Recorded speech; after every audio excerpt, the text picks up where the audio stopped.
The Cowboy and the Lady and Her Pa by Irvin S. Cobb. Read for you by Elaine Frank. From up on the first level of the first shelf of the wagon road above Avalanche Creek came the voice of Dad Wheelus, the wagon train boss, addressing his front span. The mules had halted at the head of the steep grade to twist about in the traces, and, with 6 cello-shaped heads stretched over the rim, and twice that many somber eyes fixed on the abyss, swimming in a green haze beneath them, to contemplate its outspread glories while they got their wind back. It became evident that Dad thought the breathing space sufficiently had been prolonged. On a beautiful clearness his words dropped down through the spicy dry air. "Gee up!" he bade the sextet with an affectionate violence, and you could hear his whiplash where it cracked like a string of firecrackers above the drooping ears of the lead team. "Gee up, you scenery-lovin' so-and-sos!" There was an agonized whine of tires and hubs, growing faint and then fainter, and Mrs. Hector Gatling sighed with a profound appreciation. "How prodigal nature is out in these western wilds," she said. "Certainly does throw a wicked prod," agreed her daughter, Miss Shirley Gatling. But her eyes were not fixed where her mother's eyes were. "Such a climate," affirmed the senior lady, flinching slightly that the argot of a newer and irreverent generation should be invoked in this cathedral place. "Such views, such picturesque types everywhere." "Not bad-looking mountains across over yonder, at that," said Mr. Gatling, husband and father of the above, giving his gestured endorsement to an endless vista of serrated peaks with an average height of not less than 7,000 feet. "Not bad at all, so long as you don't have to hoof up any of 'em." "Mon père, he also grows poetic, is it not?" murmured Miss Gatling. "Now who'd have ever thunk it, knowing him in his native haunts back in that dear Pittsburgh?" Her glance still was leveled in a different direction from the one in which her elders gazed. Mr. Gatling twisted about so that a foldable camp chair creaked under his weight, and looked through his glasses in the same quarter where his daughter looked. His forehead drew into wrinkles. Miss Gatling stood up, a slim trim figure in her riding boots and her well-tailored breeches, and with a gay little shirt drawn snugly down inside her waistband and held there by a broad, brilliant girdle of squaw's beadwork. She settled a large sombrero on her bobbed hair and stepped away from them over the pine needles and thence downward toward the roaring creek.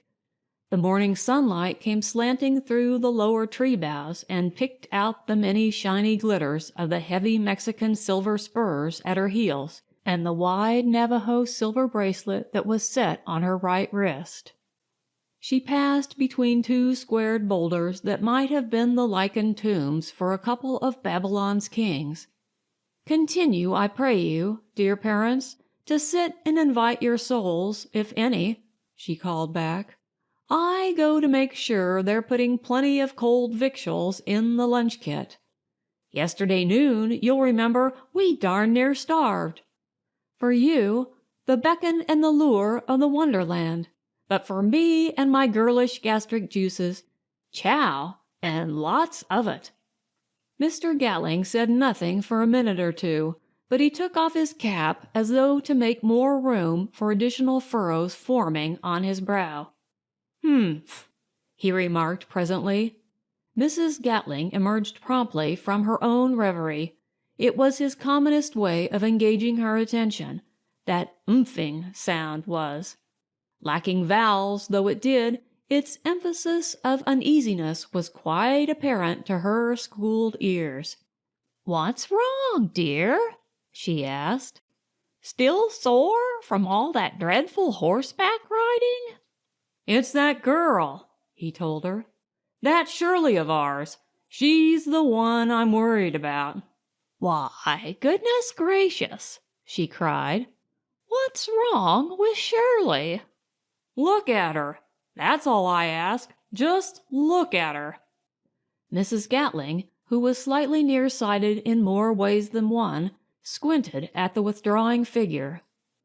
Why, the child never seemed happier or healthier in her life, she protested, still peering. Why, only last Monday, or was it Tuesday? No, Monday. I remember distinctly now it was Monday, because that was the day we got caught in the snowstorm coming through Swift Current Pass. Only last Monday you were saying yourself how well and rosy she was looking. I don't mean that. She's a bunch of limber young whalebones. Look where she's going. That's what I mean. Look what she's doing. Why? What is she doing that's out of the way? I'd like to know, demanded his puzzled wife, now jealously on the defensive for her young. She's doing what she's been doing every chance she got these last 4 or 5 days, that's what. Mr. Gatling was manifesting an attitude somewhat common in husbands and fathers when dealing with their domestic problems. He preferably would flank the subject rather than bore straight at it, hoping by these roundabout tactics to obtain confirmation for his suspicions before he ever voiced them. Got eyes in your head, haven't you? All right then, use 'em. Hector Gatling, for a sane man, you do get the queerest notions in your brain sometimes. What on earth possesses you? Hasn't the child a perfect right to stroll down there and watch those 3 guides packing up? You know she's been trying to learn to make that pearl knot, or turquoise knot, or whatever it is they call it. What possible harm can there be in her learning how to tie a pearl knot? Diamond hitch, he corrected her testily. Not pearls, but diamonds. Not knots, but hitches. You'd better try to remember it, too. Diamonds and hitches usually figure in the thing I've got on my mind, and if you'll be so kind as to observe her closely, you'll see that it isn't those 3 guides she's so interested in. It's one guide out of the 3, and it's getting serious, or I'm all wrong. Now then, do you get my drift? Or must I make plans and specifications? Oh. The exclamation was freighted with shock and with sorrow, but with incredulity too, and now she was fluttering her feathers in alarm. If a middle-aged lady dressed in tweed knickerbockers and a Boy Scout shirt may be said to have any feathers to flutter. Oh, Hector, you don't mean it. You can't mean it. A child who's traveled and seen the world. A child who's had every advantage that wealth and social position and all could give her. A child who's a member of the Junior League. A child Hector, you're crazy. Hector, you know it's utterly impossible. Utterly. It's preposterous. Womanlike, she debated against a growing private dread. Then, still being womanlike, she pressed the opposing side for proof to destroy her counter-argument. Hector, you've seen something. You've overheard something. Tell me this minute what it was you overheard. I've overheard nothing. Think I'm going snooping around, eavesdropping, and spying on Shirley? I've never done any of that on her yet, and I'm too old to begin now, and too fat. But I've seen aplenty. Oh, pshaw! I guess if there'd been anything afoot, I'd have seen it myself first. What with my mother's intuition and all. Oh, pshaw! But Mrs. Gatling's derisive rejoinder lacked conviction. I've had the feeling for longer than these last few days," continued Mr. Gatling despondently, "but I couldn't put my hand on it. Not at first.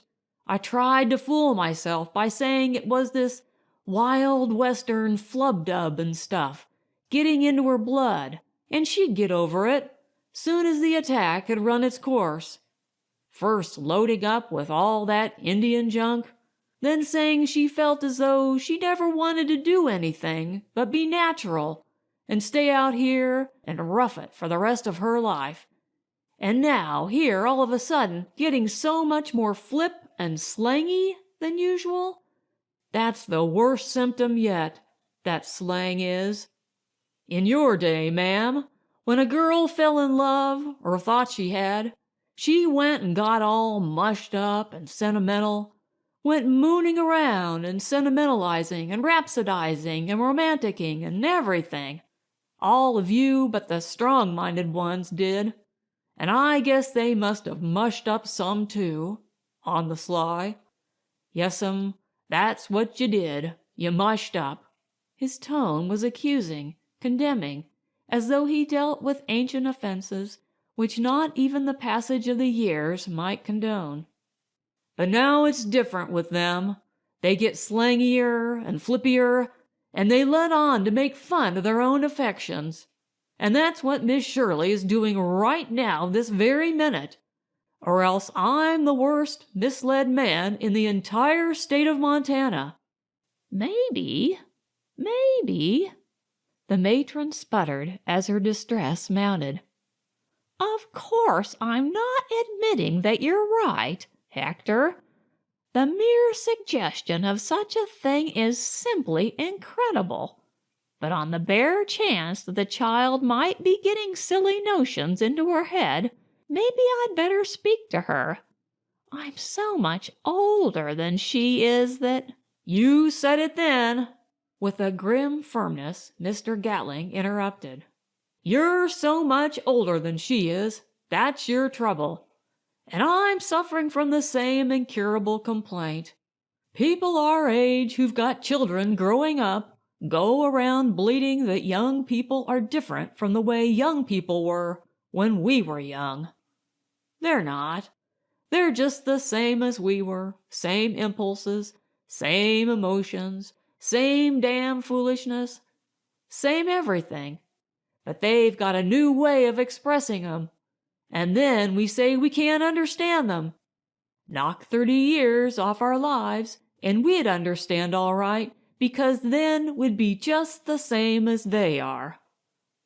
So you'll not say a word to that youngster of ours? Not a while yet, you won't. Nor me, neither." Grammar, considered as such, never had meant very much to Mr. Gatling, that masterful, self-educated man. But if I pointed out a few things to her, if I warned her— "Ma'am, you'll perhaps remember your own daddy wasn't so terribly happy over the prospect when I started sparking you. After I'd come courting and had gone on home again, I guess it was as much as the old man could do to keep from taking a shovel and shoveling my tracks out of the front yard. But he had sense enough to keep his mouth shut where you were concerned. Suppose he had tried to influence you against me, tried to break off the match, what would have happened? You'd have thought you were oppressed and persecuted, and you'd have grabbed for me even quicker than you did." Why, Hector Gatling, I never grabbed. "I'm merely using a figure of speech. But no, he had too much gumption to undertake the stern father racket. He locked his jaw and took it out in nasty looks, and let nature take its course. And the consequence was we got married in the First Methodist Church, with bridesmaids and old shoes and kinfolks, and all the other painful details. Instead of me sneaking you out of a back window some dark night, and us running off together in a side-bar buggy. No, ma'am, if you'll take a tip from an old retired yardmaster of the Lackawanna, 47 years, man and boy, with one road, you'll—" You never worked a day as a railroad man, and you know it. Just another figure of speech, my dear. Understand now, you're to keep mum for a while, and I keep mum, and we just sit back in our reserved seats up in the grandstand and see how the game comes out. A nice, polite, quiet game of watchful waiting. That's our line, and we're both going to follow it. We'll stand by for future developments, and then maybe I'll frame up a little campaign. With your valuable advice and assistance, of course. With the manner which she strove to make casual and unconcerned, the disturbed Mrs. Gatling that day watched. It was a manner rather of a solicitous hen with one lone chick, and she continually oppressed by dreads of some lurking chicken hawk. It would have deceived no one who closely studied the lady's bearing and demeanor. But then, none in the party closely studied these. The camp dunnage being miraculously bestowed upon the patient backs of various pack animals, their expedition moved. They overtook and passed Dad Wheelis and his crew, caravanning with provender for the highway contractors on up under the cloud-combing parapet of the garden wall, and behind them heard for a while his frank and above-board reflections upon the immediate ancestries, the present deplorable traits, the darkened future prospects of his work stock. Soon they swung away from the rutted wagon track and took the steeper horseback trail, and for hours threaded it like so many plodding ants against the slant of a tilted bowl. They stopped at midday on a little plateau fixed so high toward the heaven that it was a picture molding on creation's wall above a vast mural of painted buttes and playful cataracts and a straggling timberline and 2 jeweled glaciers. They stretched their legs and uncramped their backs. They ate and remounted, and on through the afternoon single-filed along the farther slope, where a family herd of mountain goats browsed among the stones and paid practically no heed to them. They saw a solitary bighorn ram with a twisted double cornucopia springing out of his skull, and likewise they saw a pair of indifferent mule deer, and enough landscapes to fill all the souvenir postcard racks of the world. For complete particulars, consult the official guidebook of our national playgrounds. Evening brought them across a bony hip of the divide to within sight of the distant near boundary of the governmental domain. So they pitched the tents and coupled up the collapsible stove there in the sheltered small cove of the park's backyard, and watched the sun go down in his glory. When the moon rose, it was too good to believe. You almost could reach up and jingle the tambourines of little circling stars. Anyhow, you almost thought you could. It was a magic hour, an ideal place for love-making among the young of the species. Realizing the which, Mrs. Gatling had a severe sinking and apprehensive sensation directly behind the harness buckle of the ample belt which girthed her weary form amidships. She had been apprehensive all day, but now the sinking was more pronounced. She strained at the tethers of her patience, though, until supper was over, and it was near hushaby time for the tired forms of the middle-aged. Within the shelter of their small tent, she spoke then to her husband, touching on the topic so steadfastly uppermost in her brain. "Oh, Hector," she quavered, "I'm actually beginning to be afraid you're right.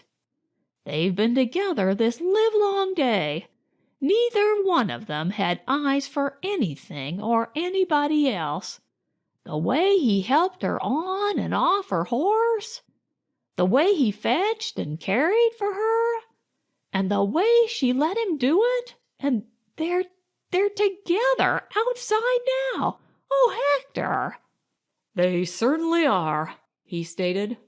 "Sitting on a slab of rock in that infernal moonlight like a couple of feeble-minded turtle-doves. Why in thunder couldn't it rain tonight, good and hard? Romola, I don't want to harry you up any more than's necessary, But you take, say, about 2 or 3 more nights like this, and they're liable to do considerable damage to tender hearts." "Don't I know it? Oh, Hector!" "Well, anyhow, I had the right angle on the situation before you tumbled," he said with a sort of melancholy satisfaction. "I can give myself credit for that much intelligence anyhow." It was quite plain that he did. He stepped, a broad shape in his thick pajamas and quilted sleeping boots, to the door flap, and he drew the canvas back and peeped through the opening. The pair under discussion had found the night air turning chill and their perch hard. They got up and stood side by side in the shimmering white glow. Against a background of luminous blue-black space, it revealed their supple figures in strong, sharp relief. The youth made a handsome shadowgraph. His wide-brimmed sugar-loaf hat, his blue flannel blouse, his Angora chaps with wings that almost were voluminous enough for an eagle's wings, his red silk neckerchief reefed in by a carved bone ring to fit a throat which Mr. Gatling knew to be sun-tanned and wind-tanned to a healthy mahogany brown, his beaded, deep-cuffed gauntlets, his sharp-toed, high-heeled, silver-roweled boots of a dude cowboy. They all matched and modeled in with the slender waist and the flat thighs and the sinewy broad shoulders and the alert head of the wearer. His name was Hayes Tripler, but the other 2 guides generally called him Slick, and they looked up to him, for he had ridden No Home, the man-killer, at last year's Pendleton Roundup, and hoped this year to be in the bulldogging money over the line at Calgary. Within his limitations, he was an exceedingly competent person, and given to deporting himself accordingly. At this present moment he appeared especially well pleased with his own self-cast horoscope. There was a kind of proud proprietary aura all about him. The watcher inside the tent saw a caressing arm slip from about his daughter's body, and he caught the sounds but did not make out the sense of words that passed between them. Then the 2 silhouettes swung apart, and the boy laughed contentedly and flung an arm aloft in a parting salute, and began singing a catch as he went teetering off toward the spot where his mates of the outfit already were making the low tilt of a tarpaulin roof above them pulse to some very sincere snoring. But before she betook herself to quarters, the girl bided for a long minute on the verge of the cliff, and looked off and away into the studded void beyond her. Mr. Gatling drew the flaps together in an abstracted way and oomphed several times. "Pretty doggone spry-looking young geezer at that," he remarked absently. "Who?" "Him." "You actually mean that cowboy?" "None other than which?" "Oh, Hector, that vulgarian, that country bumpkin, that clodhopper." "Now hold on there, Romola. Let's try to be just, even if we are prejudiced. All the clods that kid ever hopped, you could put 'em in your eye without interfering with your eyesight.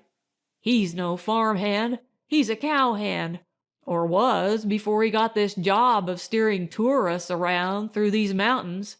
And that's a very different thing, I take it. And what he knows blame well. I wish I could mingle in with a horse the way he does. When he gets in a saddle, he's riveted there, but I only come loose and work out of the socket. And I'd give about 5 years off my life to be able to handle a trout rod like he can. I claim that in his departments he's a fairly high-grade proposition. He's aware of it, too, but I don't so much blame him for that either. If you don't think well of yourself, who else is going to?" "Why, Hector Gatling, I believe you're really... But no, you couldn't be. Look at the difference in their stations. Look at their different environments. Look at their different viewpoints." "I'm looking," just as hard as you are. You don't get what I'm driving at. I wouldn't fancy having this boy for a son-in-law any more than you would. Although at that, I'm not saying I couldn't maybe make some use of him in another capacity. Still, you needn't mind worrying so much about their respective stations in life. I didn't have any station in life to start from myself. It was a whistling post, and yet I've managed to stagger along fairly well.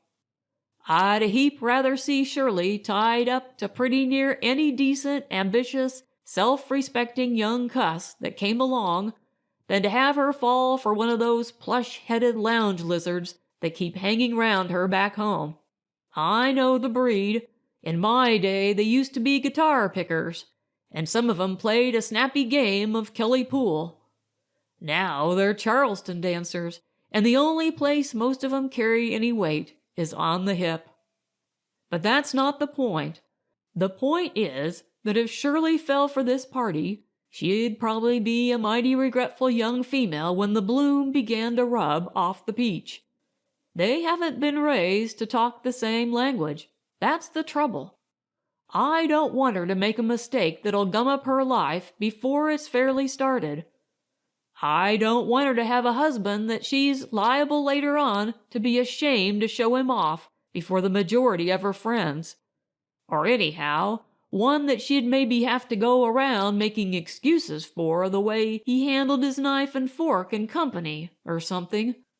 Right now, the fix she's in, she's probably saying to herself that she could be perfectly satisfied to settle down in a cabin somewhere out here and wet nurse a lot of calves for the next 30, 40, or 50 years. But that's only her heart talking, not her head. After a while she'd get to brooding on Palm Beach and Paris. But if she set her mind, and you know how stubborn she is when she gets her mind set. Thank heavens she didn't get that from my side of the family. I say, if she set her mind on him, heaven above only knows what's going to happen. She's bewitched. She's hypnotized. It's this free and easy Western life that's fascinated her. I can't believe she's in love with him. Well, I don't know. Maybe she's in love with a half-gallon hat and a pair of cowboy pants with silver doodads down the sides. Or then again, on the other hand, maybe it's the real thing with her, or a close imitation of it. That's for us to find out if we can. I won't believe it. She's distracted. She's glamored. She's... All right then, let's get her unglammed. But how?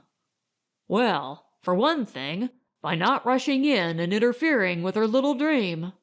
By not letting either one of 'em see how anxious we are over this thing.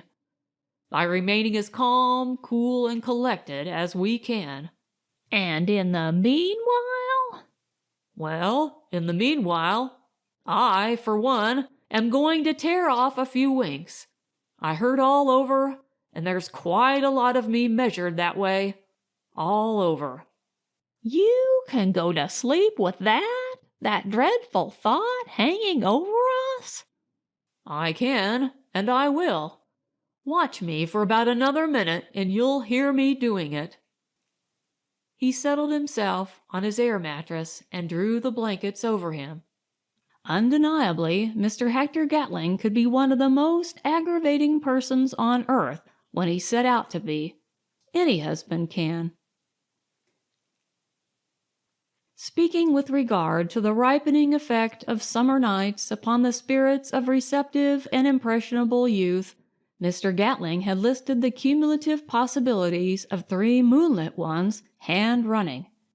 Specifically, he had not included in his perilous category those languishing soft gloamings and those explosive sunrises and those long lazy mornings when the sun baked resiny perfumes out of the cedars and the unseen heartbroken little bird that the mountaineers called the lonesome bird sang his shy lament in the thickets. nor had he mentioned slow journeys through the deep defiles where ferns grew with a tropical luxuriance, nor yet the fordings of tumbling streams when it might seem expedient on the part of a thoughtful young man to steady a young equestrian of the opposite sex while her horse's hoofs fumbled over the slick, drowned boulders. But vaguely he had lumped all these contingencies in his symposium of contributory dangers. 3 more nights of moon it was, with 3 noble days of pleasant adventuring in between, and on the late afternoon of the 3rd day, when camp was being made beside a river which mostly was rapids, Miss Shirley Gatling sought out her father in a secluded spot somewhat apart from the rest. It was in the nature of a rendezvous, she having told him a little earlier that presently she desired to have speech with him. Only her way of putting it had been different. "Hearken, O most revered drawing account," she said, dropping back on a broad place in the trail to be near him. "If you can spare the time from being saddle-sore, I want to give you an earful as soon as this procession, as of even date, breaks up. You pick a quiet retreat away from the flock and wait there until I find you. Savvy?" So now he was waiting, and from yonder she came toward him stepping lightly, swinging forward from her hips with a sort of impudent freedom of movement, and to her father's eye she had never seen more graceful or more delectable or more independent-looking. "Dad," she began without a preamble, and meeting him eye to eye, "in me you behold a Sabine woman. I'm bespoken." He answered, and the answer might be interpreted by a person who knew him in any one of a half-dozen ways. "Such is the case," she went on, quite unafraid. "That caveman over there in the blue shirt," she pointed, "he's the nominee. We're engaged." "I can't plead surprise, kid," he stated, taking on for the moment her bantering tone. "The report that you two had come to a sort of understanding has been in active circulation on this reservation for the past 48 hours or so, maybe longer." Her eyebrows went up. "I don't get you," she said. "Who circulated it?" "You did, for one," he told her. "And he did, for another. I may be failing, what with increasing age and all, but I'm not more than half blind yet. Have you been to your mother with this piece of news?" "I came to you first. I... For the first time she faltered an instant. "I figured you might be able to get the correct slant a little quicker than she would. This is only the curtain raiser. I'm saving the big scene with the melodramatic touches for her. I have a feeling that she may be just a trifle difficult, so I picked on something easy to begin with." "I see," he said. "Kind of an undress rehearsal, eh?" He held her off at arm's length from him, studying her face hungrily.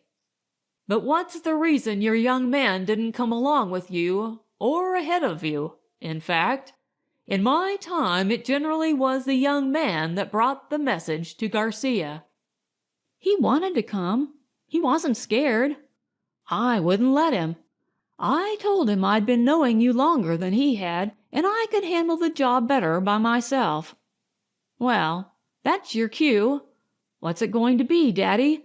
The glad hand of approval and the parental 'bless you, my children, bless you,' or a little line of that 'go forth, ungrateful hussy, and never darken my doors again' stuff? Only we're a trifle shy on doors around here."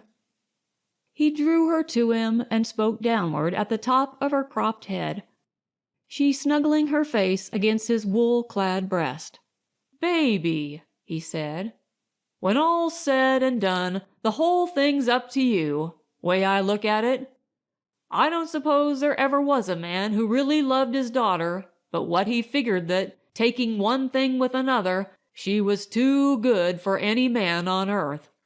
I'm not saying now what sort of a husband I'd try to pick out for you if the choice had been left to me. I'd probably want to keep you an old maid so's I could have you around, and then I'd secretly despise myself for doing it, too. What I'm saying is this. If you're certain you know your mind, and if you've decided that this is the boy you want, what more is there for me to do except to ask you just one or two small questions? Shoot, she bade, without looking up, but her arms hugged him a little tighter. Probably one of the nicest old meal tickets in the world, she added, confidently addressing the top buttonhole of his sweater. Has it by any chance entered into your calculations at this early stage of the game how you are going to live, you two? Or where? Or, if I may be so bold, what on? That's easy, she said, and now she was peering up at him through a tousled short forelock. You're going to set us up on a place out here somewhere. A ranch. We're going to raise beef. He knows about beef, and I'm going to learn. I aim to be the leading lady beefer of the Imperial Northwest. Whose notion was that? His voice had sharpened the least bit. Mine, of course. He doesn't know anything about it. His idea is that we start in on what he can earn.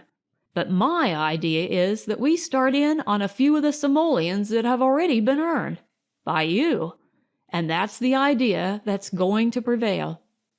Luckily, I brought a fountain pen and a checkbook along, he said. Nothing like being prepared for these sudden emergencies. Still, I take it there's no great rush? Now, I tell you what. You run along and locate your mother and get that over with.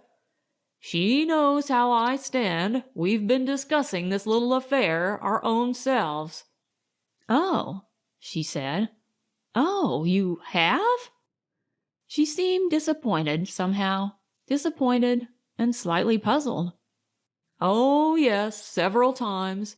And on your way, kindly whisper to the young man that I'm lurking right here behind these rocks, ready to have a few words with him. Right-o. She reached up and kissed him and went swinging away, and for just a moment Mr. Gatling's conscience smote him. I've got to do it, he said to himself, excusing himself.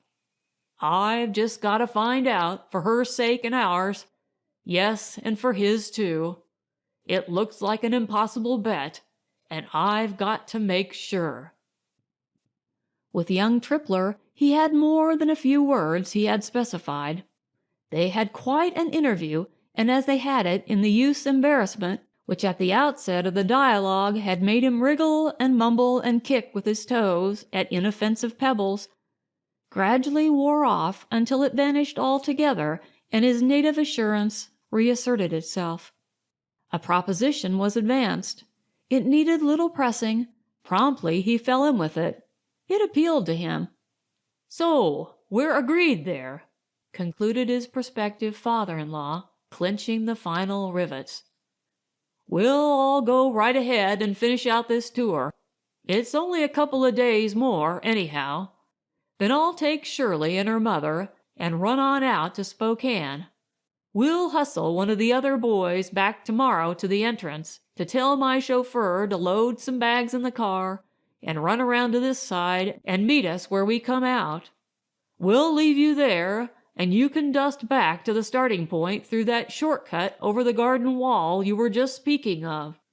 The business that I've got in Spokane will keep me busy 2 or 3 days. That'll give you time to get those new clothes of yours, and then we'll all meet over at Many Glacier. I'll wire you in advance, and in a day or two we'll all go on east together, so's you can get acquainted with Shirley's friends and so forth. But of course, as I said before, that's our secret. All that part of it is. You've never been east, I believe? Well, I've been as far as Minot, North Dakota.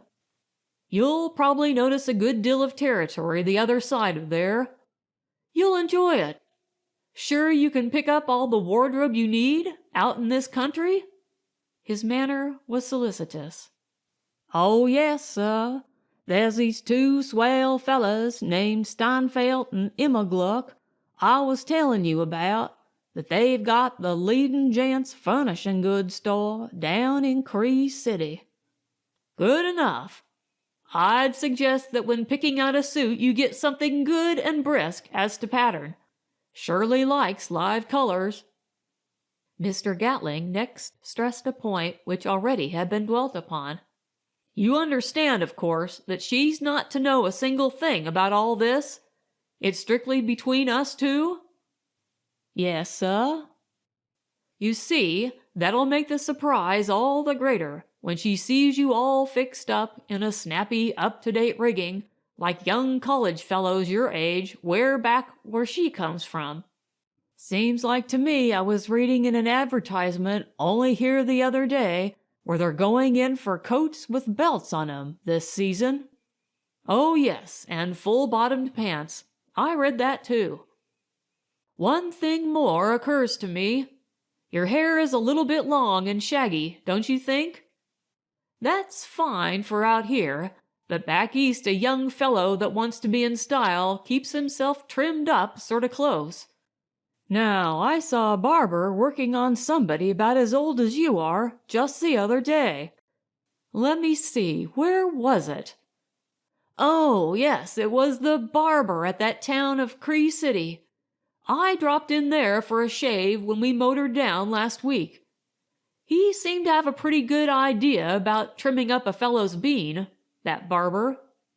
"I know the one you mean. Silk Sullivan. I've patronized him before." "That's the one. Well, patronize him again before you rejoin us.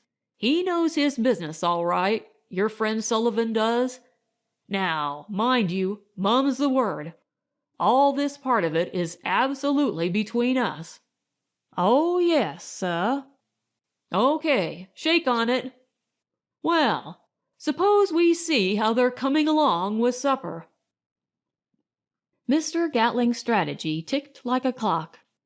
After they got to Spokane, he delayed the return by pretending a vexatious prolongation of a purely fictitious deal in ore properties, his privy intent being to give opportunity for Cree City ready-made clothing princes to work their will.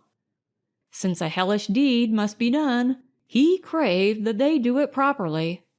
Then, on the homeward journey, when they had reached the western gate, he suddenly remembered he had failed to complete his purchases of an assortment of game heads at Lewis's on Lake McDonald. He professed that he couldn't round out the order by telephone. Unless he personally checked his collection, some grievous error might be made.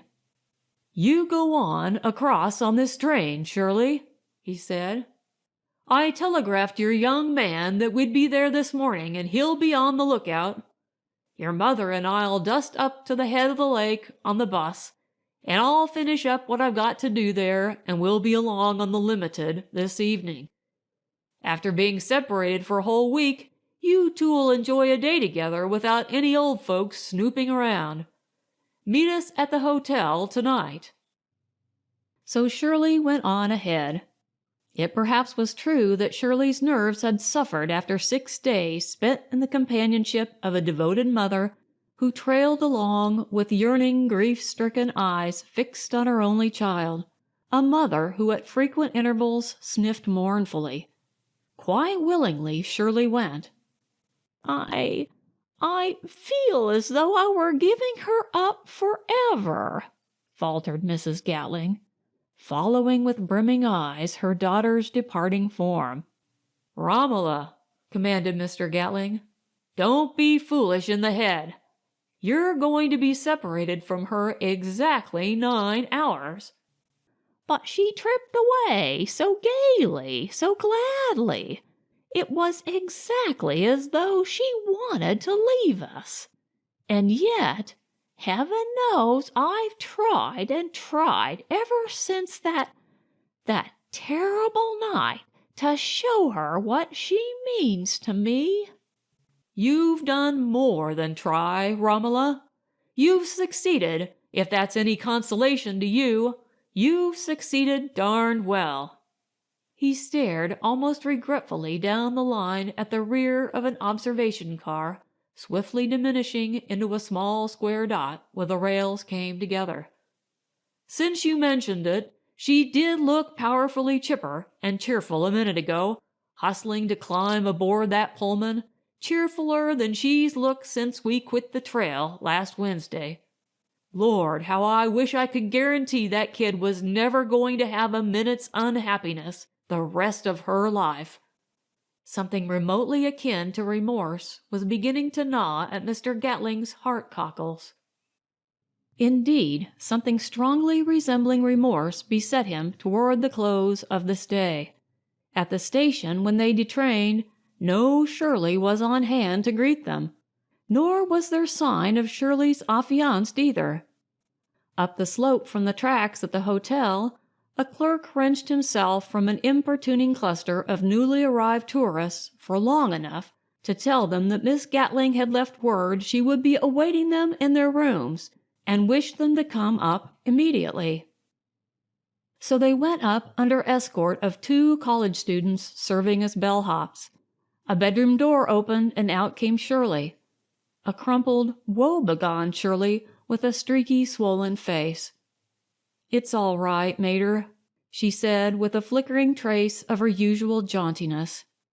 "The alliance between the house of Gatling and the house of Tripler is off. So you can liven up. I'll be your substitute for such crying as is done in this family during the next day or 2. I've been practicing all afternoon."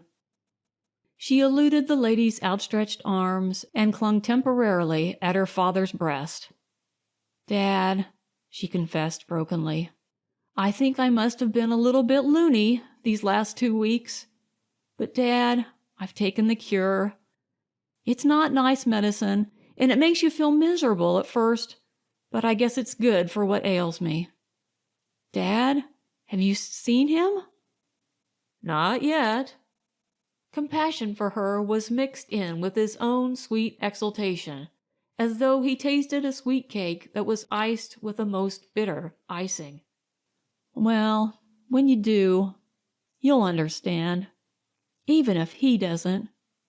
"Have you told him?" "Of course I have. Did you think I'd try to wish that little job off on you? I didn't tell him the real reason. I couldn't wound him that much. I told him I'd changed. But he's really the one that's changed. That's what makes it harder for me now. That's what makes it hurt so."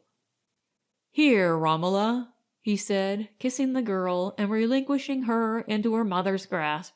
"You swap tears a while. You'll enjoy that anyhow, Romola. I've got business downstairs. Got to make some sleeper reservations for getting out of here in the morning. And as soon as we hit Pittsburgh, I figure you 2 had better be booking up for a little swing around Europe." The lobby below was seething. Seething is the word commonly used in this connection, so we might as well do so too. Was seething with Easterners who mainly had dressed as they imagined Westerners would dress, and with Westerners who mainly dressed as they imagined Easterners would dress. The resultant effect being that nobody was fooled, but everybody was pleased. Working his way through the jam on the search for a certain one, Mr. Gatling's eye almost immediately was caught by a startling color combination, or rather a series of startling color combinations appertaining to an individual who stood half hidden by a column, leaning against it, head down, with his back to Mr. Gatling. To begin at the top, there was, surmounting it all, a smug, undersized object of headgear. At least it would pass for a headgear, of a poisonous mustard shade. It perched high and as it were aloof upon the crest of its wearer's skull. Below it, where the neck had been shaved and a good portion of the close-clipped scalp as well, showed a sort of crescent of pink skin blazing forth in a strong contrast to the abnormally long expanse of a sunburnt surface above the cross line of an exceedingly low, exceedingly shiny pink linen collar. Straying on downward, Mr. Gatling's wondering eye was aware of a high-waisted Norfolk jacket belted well beneath the armpits, a garment of a tone which might not be called mauve, nor yet lavender, nor yet magenta, but which partook subtly of all three shades, with a plaid overlay in chocolate superimposed thereon. Yet nearer the floor was revealed a pair of trousers extensively bell-bottomed, and apparently designed with the intent to bring out and impress upon the casual observer the fact that their present owner had two of the most widely bowed legs on the North American continent. And finally a brace of cloth-top shoes. Tan shoes these were, with buttoned uppers and a pale fawn cloth, and bulldog toes. They were very new shoes, that was plain, and of an exceedingly bright and pristine glossiness. This striking person now moved out of his shelter, his shoulders being set at a despondent hunch, and as he turned about, bringing his profile into view, Mr. Gatling recognized that the stranger was no stranger, and he gasped. "Perfect," he muttered to himself. "Absolutely perfect. Couldn't be better if I'd done it myself. And, oh, Lordy, that necktie! That's the finishing stroke. Still, at that, it's a rotten shame. The poor kid." He hurried across, overtaking the slumped figure, and as his hand fell in a friendly slap upon one drooped shoulder, the transformed cowboy looked about him with two sad eyes. "Howdy-do, suh," he said wanly. Then he braced himself and squared his back, and Mr. Gatling perceived, and was glad to note, that the youngster strove to take his heartache in a manly fashion. "Son," said Mr. Gatling, "from what I'm able to gather, I'm not going to have you for a son-in-law after all. But that's no reason why we shouldn't hook up along another line. I've been watching you off and on ever since we got acquainted, and more closely since about a week ago, and it strikes me you've got some pretty good stuff in you. I've been thinking of trying a little flyer in the cattle game out here. If you think you'd like a chance to start in as foreman or boss or superintendent or whatever you call it, and maybe work up into a partnership if you showed me you had the goods, why, we'll talk it over together at dinner. The women folk won't be down, and we can sit and powwow." "I'd like that fine, suh," said young Tripler. "Good boy. I'll keep you so busy you won't have time to brood on any little disappointment that you may be suffering from now. Say, son, don't mind my suggesting something, do you? If I was you, I'd climb out of these duds you've got on and climb back into your regular working clothes. You don't seem to match the picture the way you are now." "Why, you advised me to get 'em your own self, suh," exclaimed the youth. "That's right. I did, didn't I? Well, maybe you had better keep on wearing 'em." A shrewd and crafty gleam flickered under his eyelids. "You see, yes, on second thoughts, I think I want a chance to get used to you in your stylish new outfit. Promise me you'll wear 'em until noon tomorrow, anyhow?" "Yes, suh," said his victim obediently. Mr. Gatling winked a concealed, deadly wink. The end.